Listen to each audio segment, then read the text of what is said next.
नमस्कार दर्शकों, मैं विकास राठौर स्वागत करता हूं आप सभी का हमारे हिंदी पॉडकास्ट पर।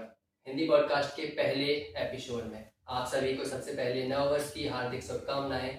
इस हिंदी पॉडकास्ट के पहले एपिसोड में हमारे साथ मौजूद हैं डॉक्टर भावना अहरवाल जी, जो कि पेशे से एक वेटनरी डॉक्टर हैं। आइए उनसे थोड़ा सा उनके बारे में जानते हैं। जी मैम।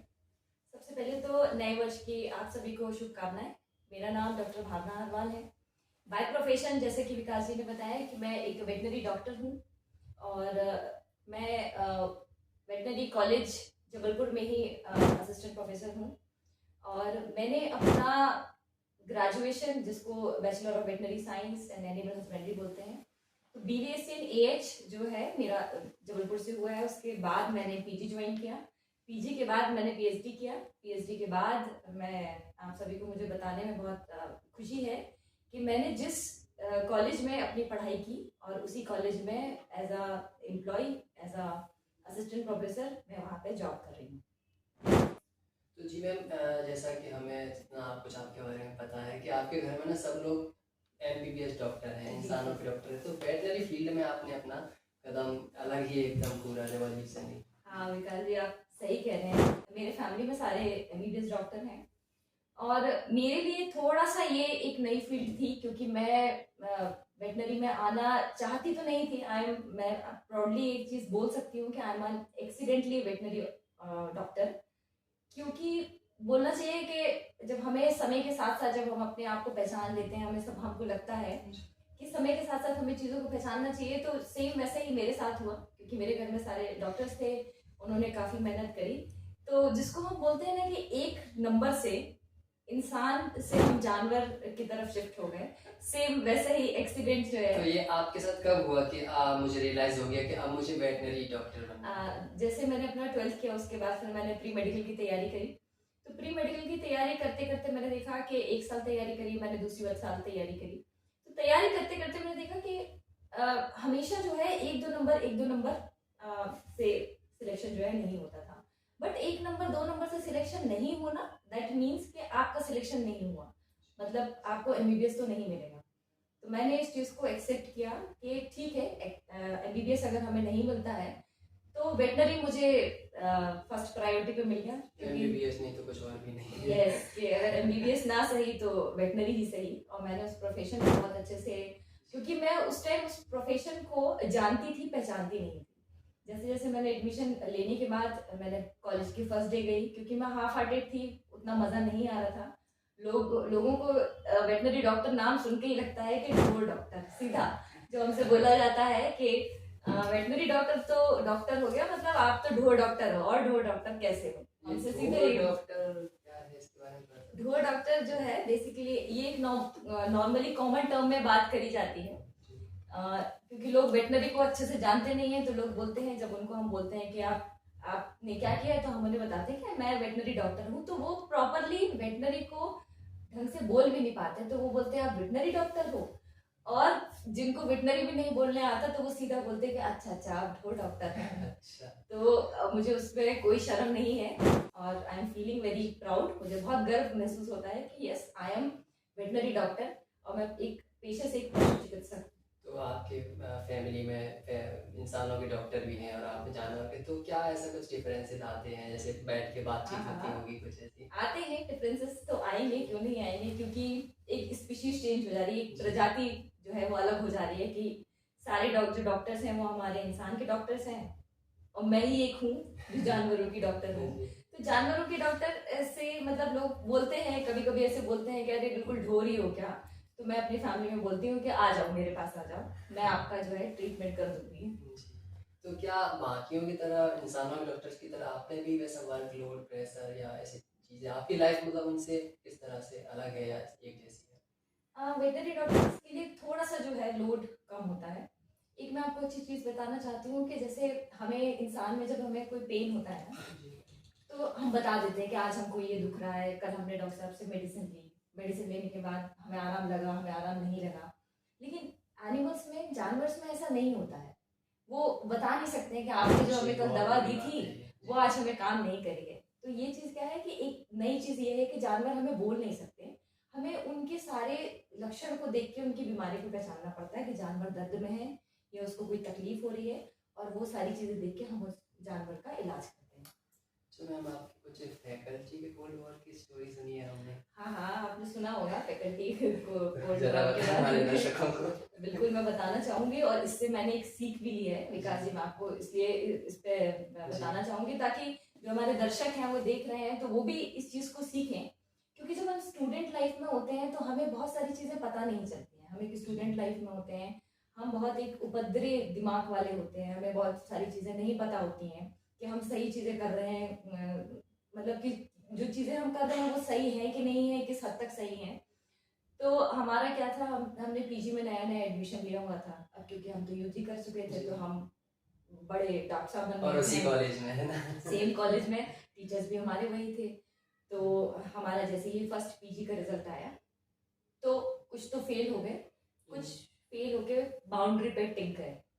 फेल तो नहीं हुए, बच गए वो। एक आध नंबर होता Passing तो marks। फेल भी हो जाते हैं, हाँ। ठीक है। तो पासिंग मार्क्स बोल सकते हो आप। तो पासिंग मार्क्स से हमने क्या किया, हमें लगा कि शायद हमारे टीचर्स ने हमें फेल कर दिया है। मतलब मैं तो बच गई, बॉर्डर वाली थी, पर जो मतलब कोशिश की गई है फेल करने की। बिल्कुल उन्होंने मतलब पूरा हमें जो है पूरा एकदम पूरा रूप दिखाया है अपना कि टीचर जो है वो ऐसे होते हैं। तो हम लोगों ने जो हमारा व्हाट्सएप का ग्रुप था उस पर हमने अपना डिस्कशन स्टार्ट कर दिया, विदाउट ऑफ ये जानते हुए कि टीचर्स भी हमारे सारे मैसेजेस पढ़ रहे हैं, सारी चीज़ें पढ़ रहे हैं, और हम उस पर लिख रहे हैं कि टीचर्स हमें पढ़ाते तो है नहीं, और क्वेश्चन हमसे ऐसे पूछते जैसे हम वैज्ञानिक हों। और हमने बहुत सारी चीज़ें उसमें जो बोल दी जो हमें शायद नहीं बोलना चाहिए था। और फिर तो बाकी अपने कैजुअल रूप में तो पता नहीं क्या क्या बातचीतें होती है टीचर्स के बारे उसके में। बाद विकास जी मैं आपको बताऊं कि जब हम नेक्स्ट डे जब हम कॉलेज पहुंचे, हमें नहीं पता था कि, हमें लगा कि शायद टीचर कुछ हमें बोलेंगे या गुस्सा करेंगे। टीचर्स ने कुछ भी नहीं बोला, टीचर्स एकदम मौन धारण रख लिया उन्होंने। तो हमें लगा टीचर्स को शायद कोई फर्क नहीं पड़ा है, बट वो जो फर्क अच्छा, पड़ा आपको है, पता कब चला कि ये बात टीचर्स देख रहे हैं, उनको पता चला? हमें लग तो रहा था, हम चाहते थे कि टीचर्स पढ़ें, लेकिन वो क्या है क्योंकि व्हाट्सएप ग्रुप चैट था तो उसमें होता चला गया, और सब गुस्सा में थे तो सब अपना अपना गुस्सा उसमें एक्सप्लोर करते चले गए। जब हम अगले दिन तो पहुंचे नॉट ओनली यू और भी दो तीन बहुत सारे लोग थे, लेकिन बात ये थी कि जब टीचर्स ने हमें कुछ बोला नहीं, मतलब मुझे ये उनका बड़ापन लगा कि हमें जो बोलना था हमें वो बोलना ठीक लगा, लेकिन टीचर्स ने हमें कुछ बोला नहीं, ये उनकी समझदारी थी। जब हम अगले दिन पहुंचे टीचर शांत थे। उसके बाद से हम जो टॉन्ट अभी सुन रहे हैं, हम अभी तक वो टॉन्ट कंटिन्यू सुनते चले आ रहे हैं कि आप तो वैज्ञानिक बन गए हो, आप तो पढ़ते पढ़ते अचानक से वैज्ञानिक बन गए तो हो। हम आपको जो वैज्ञानिक की तरह ट्रीट करते थे आप सच में बन हाँ, गए। तो वो जो है अभी भी टीचर्स जो है कभी कभी हमें मार देते हैं कि फिर तो तुम पढ़ाई लिखाई तो आप करते नहीं हो, ग्रुपों पे मैसेज करते हो। तो हम उस टाइम शांत हो जाया करते थे कि ये उसी चीज का आउटकम है। और वो टीचर्स, मैं उन टीचर से अभी भी सॉरी बोलती हूँ क्योंकि मैंने ये चीज सीखी कि स्टूडेंट वाकई में स्टूडेंट होता है। मतलब आपको कोई पनिशमेंट नहीं मिली थी? पनिशमेंट हमें नहीं मिला, ये चीज़ बहुत अच्छी थी, लेकिन टीचर्स ने हमसे खुल के जो बात करते हैं, बहुत सारी चीज़ें हमसे डिस्कस करते हैं, उन्होंने वो हमसे नहीं करी। और 6 महीने तक हम ऐसे थे जैसे हम कॉलेज आते थे और उसके बाद हमसे वो टीचर बात ही नहीं करते थे। तो हमको समझ में आया कि जो हमने खड्डा खोदा है या अपने लिए ही खोदा था, अब इसमें से हमें तैर के वापस खुद से ही बाहर आना है, कोई टीचर हमें हेल्प नहीं करेगा। अच्छा मैम, आपने उस टाइम पे पढ़ाई लिखाई की है उस कॉलेज में और आज भी आप पढ़ाती हैं, तो आपको कैसा लगता है उस टाइम का कंपटीशन या उस टाइम का माहौल बच्चों का, स्टूडेंट्स का, इस टाइम का क्या कुछ अंतर है? थोड़ा सा तो फर्क आया है विकास जी, क्योंकि हम जब पढ़ते थे उस टाइम पे तो क्योंकि उस टाइम पे कोविड एरा नहीं आया था, तो हमें क्या करते थे, हमें टीचर जब क्लास के बाहर भी निकाल दिया करते थे, क्योंकि मैं बहुत स्टूडियस नहीं हूँ, मैं कोई गोल्ड मेडलिस्ट नहीं हूँ, मैं एक एवरेज स्टूडेंट हूँ और खूब मस्ती के साथ में मैंने पूरा अपना यूजी पीजी का टाइम जो है वो एंजॉय किया है। तो हम कभी कभी ना क्लास से बाहर भी निकाल दिए जाते थे, तो क्लास से बाहर निकाल दिए जाते थे तो हमें उसमें शर्म नहीं आती थी। मतलब हम क्या करते, जब टीचर हमें क्लास से बाहर निकाल देता था तो हम पूरा कॉलेज के चक्कर लगा के, और जब लेक्चर का क्लोजिंग टाइम होता था तो उसके बाद में बाहर आके खड़े हो जाया तो क्या टीचर देख रहे हैं बाहर खड़े कि टीचर को ये लगे कि हाय राम, ये तो पूरी क्लास मतलब पूरे लेक्चर आवर्स में ये बच्चे बेचारे बाहर खड़े रहे। और हम उस चीज़ में सॉरी भी बोला करते थे कि सर गलती हो गई, लेकिन स्टूडेंट तो स्टूडेंट होता है। हम फिर वही हमारा अगले दिन से वही मस्ती मजाक वही उपद्रवपना जो है। तो अब तो आपको सब पता होगा जो आपने शैतानियां की हैं, बिल्कुल, वो भी बच्चे करते हैं, आपको हमने पहले से जो पता होगा। चीज़ें करी थी, मैं बिल्कुल आपको प्राउडली बोल सकती हूँ, ये चीज़ मुझे बहुत गर्व होता है कि मैं जिस कॉलेज से निकली हूँ मैं उसी में आई हूँ। तो जब बच्चे हमारे साथ ये मस्ती मजाक करते हैं ना, तो हमको अपना फेस याद आ जाता है। तो मैं बच्चों को डांटती हूँ और कभी कभी उनको डराती भी हूँ, लेकिन फिर मुझे अपना फेस याद आ जाता है कि हमको तो टीचर कभी नहीं इतना प्रताड़ित करते थे। तो बच्चों को समझाती थी कि देखो, मैं इतनी जल्दी वहां से यहाँ नहीं आई हूँ जहाँ आप बैठे हो, और टेबल के इस पार जब मैं टीचर बन गई हूँ, ये जो जर्नी है काफी टाइम लगा है, काफी एक्सपीरियंस ऐड हुआ है इसमें, तो थोड़ा सा समय लगा है, लेकिन मैं भी वहीं से उठ के यहाँ आई हूँ। तो आप लोग जो कर रहे हो इन सब चीज़ों से मैं बहुत अवेयर हूँ। तो मैं भी बच्चों के साथ में बहुत मस्ती मजाक करती हूँ, उनको भी कभी कभी क्लास बंक करने का मौका देती हूँ कि वो भी एंजॉय कर सके। चलो मैम, जैसे कि आप वेटनरी डॉक्टर हैं तो पेट्स जो रहते हैं, कुछ लोगों का आजकल तो सभी को लगभग कि पेट्स से कुछ ज़्यादा ही फैमिली मेम्बर की तरह ट्रीट करते हैं पेट्स को। तो जैसे हमारा फैमिली मेम्बर कोई बीमार हो जाता है, उस तरह से पेट बीमार हो जाता है तो लोग काफ़ी इमोशनल हो जाते हैं, या मतलब ऐसा कोई मर भी जाता है अगर पेट। तो कैसे आपके सामने ऐसा कुछ हुआ है, कैसे हैंडल किया आपने उसको? ऐसे बहुत सारे इंसिडेंट्स हुए हैं विकास जी हमारे साथ में, क्योंकि हमारी ओपीडी में पोस्टिंग होती थी, इंटर्नशिप हमने यहीं से की है। तो कभी कभी तो जैसा हम मतलब क्योंकि फैमिली मेम्बर तो फैमिली मेम्बर होता है, और ये चीज़ मुझे बताने में बहुत अच्छा अच्छा महसूस होता है कि देखिए, हम वेटनरी डॉक्टर हैं और इस दुनिया में कोई भी अमर होके नहीं आया है, ना ही हम इंसान अमर होके आए हैं, ना कोई जानवर अमर होके आए हैं। हम उसके साथ में रहते हैं तो वो एक अच्छा फेस था, है ना, क्योंकि मरना तो सभी को है, कोई जल्दी तो कोई लेट, है ना, कोई अमर होके नहीं आया। जानवर तो तो कभी बेचारे कभी थोड़ा कम ऐसा साइकिल होता रहता है कि हम ट्रीटमेंट कर रहे हैं, ट्रीटमेंट मतलब मान लो एनिमल की एज 15 ईयर्स है, हम ओनर को बता देते हैं कि आपका जो एनिमल है वो उसमें चांसेस बहुत कम है। कभी कभी इतनी क्रिटिकल कंडीशन होती है कि एनिमल मर भी जाता है। उसके बाद जैसा हम मूवी में देखते हैं ना कि किसी इंसान के मरने पे रो रहे हैं, पूरा ओपीडी में रोने वाला माहौल है, वो माहौल देख के ना एक तो दुख भी होता है, और फिर एक अंदर ही अंदर ऐसा लगता है कि हम कुछ कर नहीं सकते हैं। तो पूरा उस टाइम पे प्रॉपर डॉक्टर वाला फील आता है ना, डॉक्टर वेटनरी वाला फील इंसान आता है, हमें डर भी लगता है कि देखिए हमसे कोई गलती तो हुई नहीं है, हमने प्रयास तो पूरा किया है। और जानवर तो जानवर है, क्योंकि वो उनके लिए एक, उन्होंने अपने को खोया है, मतलब जानवर उनके लिए एक फैमिली मेंबर की तरह था। मतलब उन्होंने उसको एक, जब वो उसकी जब डेथ हुई उस एनिमल की, चाहे वो पैरट हो, चाहे डॉग हो, चाहे उनके यहाँ बिल्ली हो, तो जब उसकी डेथ हो जाती है तो हम उसका रिप्लेसमेंट नहीं कर सकते, उन्होंने किसी अपने को खोया है।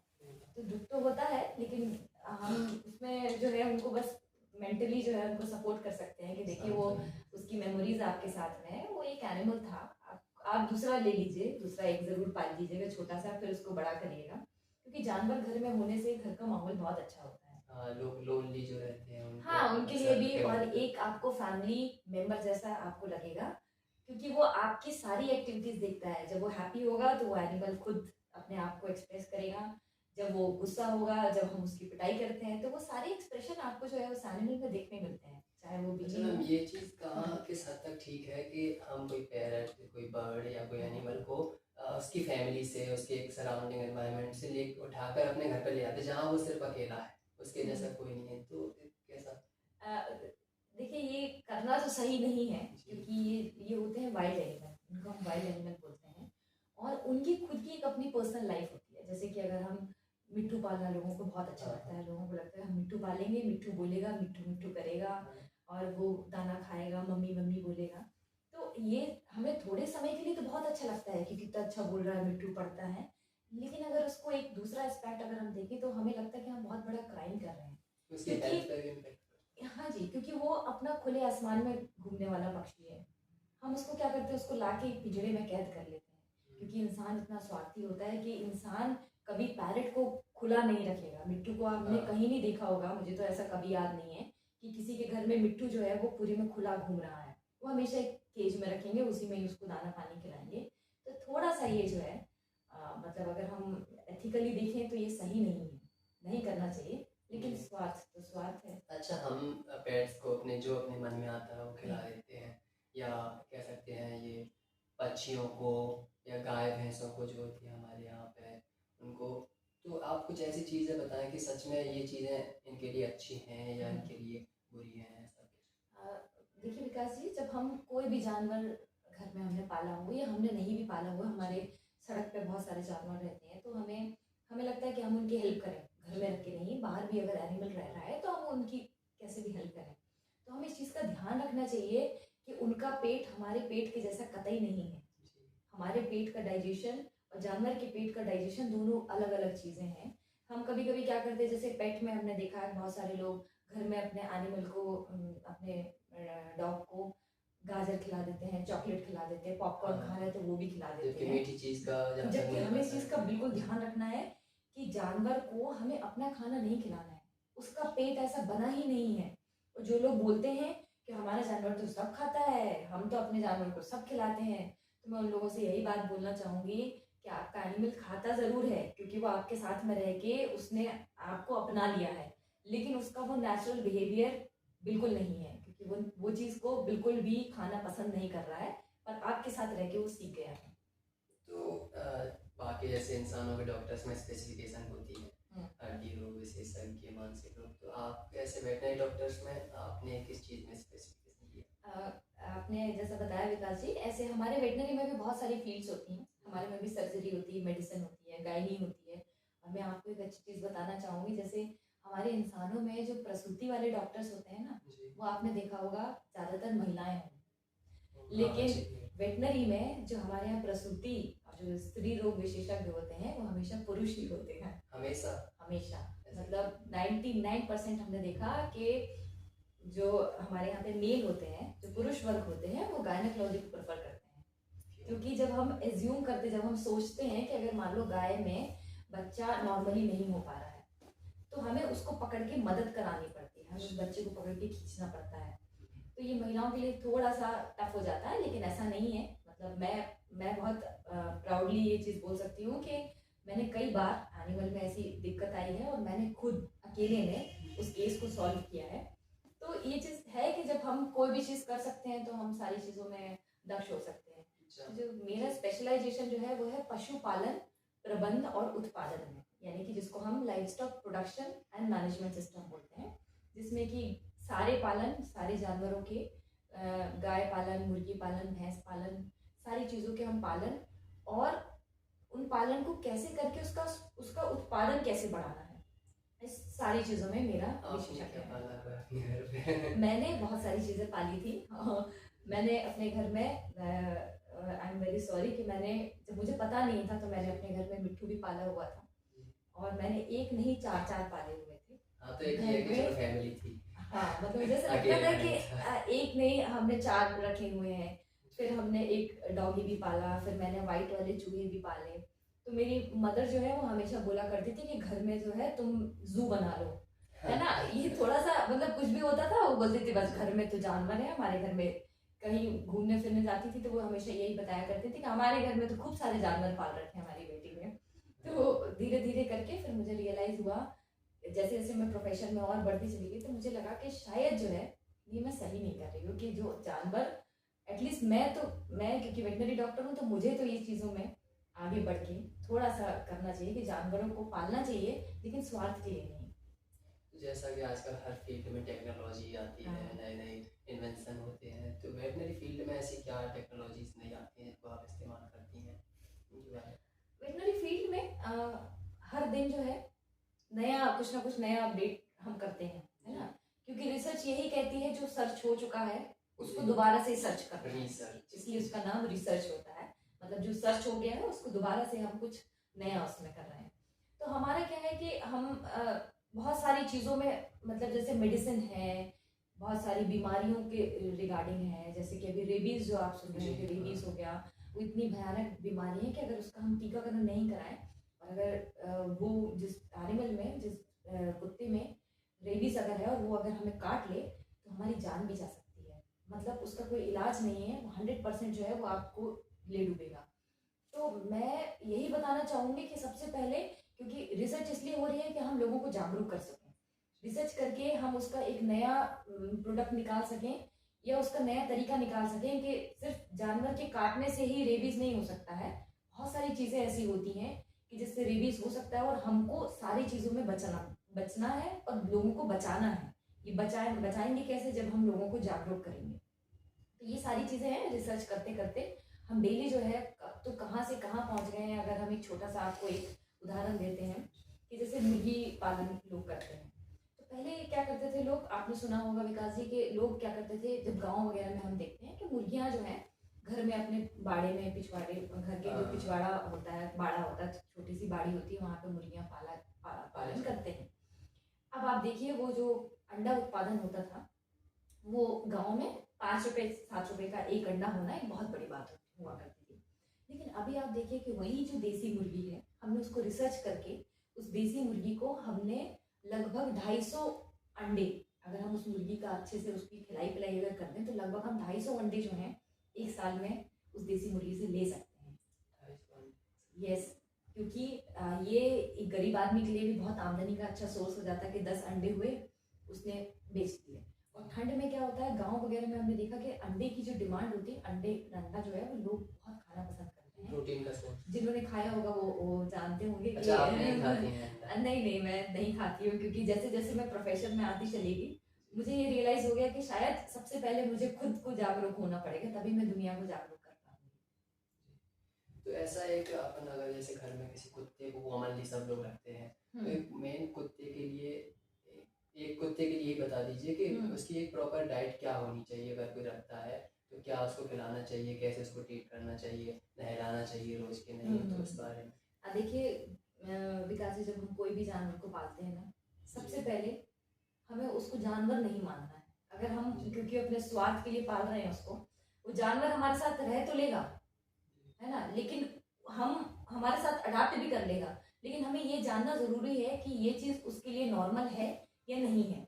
तो हम जैसे कोई भी जानवर को अपने साथ में पालते हैं तो सबसे पहले हमें उसका पहला जो काम है वो है हमें उसका टीकाकरण करना है। जब हम जब भी हम लेके आए तो रेबीज का टीकाकरण करना, उसके साथ में बहुत सारी और बीमारियां होती हैं उसका भी टीकाकरण करना है। ये जानवर के बचाव के लिए साथ साथ उसके मालिक के बचाव दोनों के लिए ये चीज है। उसके बाद हमें खाने पीने पे बहुत ध्यान रखना है कि हमें उसको साफ पानी देना है, उसके खाने के बर्तन साफ हों।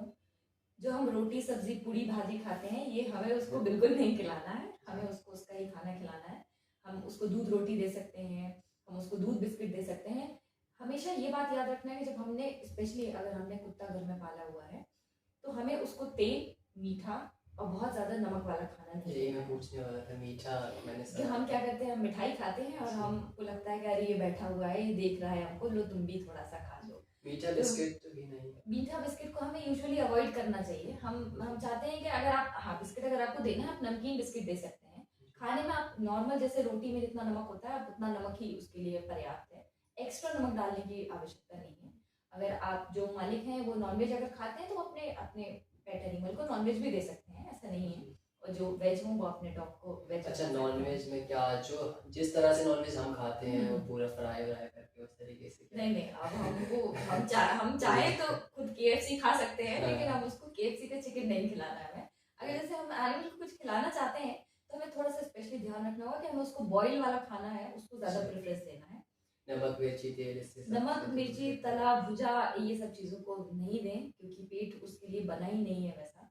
और एक उसको सबसे पहले जानवर को एक घर का मेंबर माने और जो उसकी डाइट हो उस पर फोकस करें, ना कि उसको कि हम पिज्जा अगर खा रहे हैं तो थोड़ा सा पिज्जा आप भी खा लो। हाँ, ज्यादा अच्छा मेंबर मान ले तो थोड़ा सा चीज खाया है हमने, थोड़ा सा चीज आप भी खा लो। नहीं, इस सब चीजों का ध्यान रखना है कि वो जानवर का पेट जो है इसके लिए बिल्कुल नहीं बना है।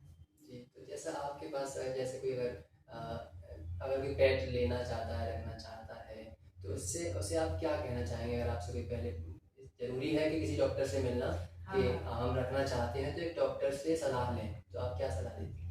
मैं सलाह पहले तो दूंगी कि आपके पास जगह होना चाहिए, ठीक है। अगर आपके पास जगह है तो अच्छी बात है। उसके साथ साथ आप ऐसा नहीं कि आपने सिर्फ अपना टाइम पास करने के लिए उसको रखा हुआ है, क्योंकि घर में अगर आप, क्योंकि वर्किंग हूँ तो डेफिनेटली आप 10 से 5 जो है काम पे जाएंगे, तो 10 से 5 वो एनिमल क्या करेगा घर में? अगर आप उस पर ध्यान नहीं देंगे तो वो घर में उत्पात मचाएगा। तो घर में जब हमें एनिमल को रखना है तो पहले हमें देखना है जगह। दूसरी बात, एक मेंबर से भले 2 मेंबर होना चाहिए, ताकि उसको सुबह घुमाने के लिए, शाम को घुमाने के लिए समय दे पाए हम। और साथ में जो है हमें इस सब चीज़ों का ध्यान रखना है कि हर एक चीज़ का एक फेज होता है। जब वो बच्चा छोटा रहेगा तो हमें दूध बेस वाला खाना देना है, जैसे कि इंसान का छोटा बच्चा होता है। फिर थोड़ा सा बड़ा होगा तो उसको थोड़ा सा सॉलिड फीड देना स्टार्ट करना है। फिर जब थोड़ा सा और बड़ा हो जाएगा, जैसे कि हम छोटे से बड़े हो गए हैं, तो हम अपनी पसंद का खाने लगे हैं।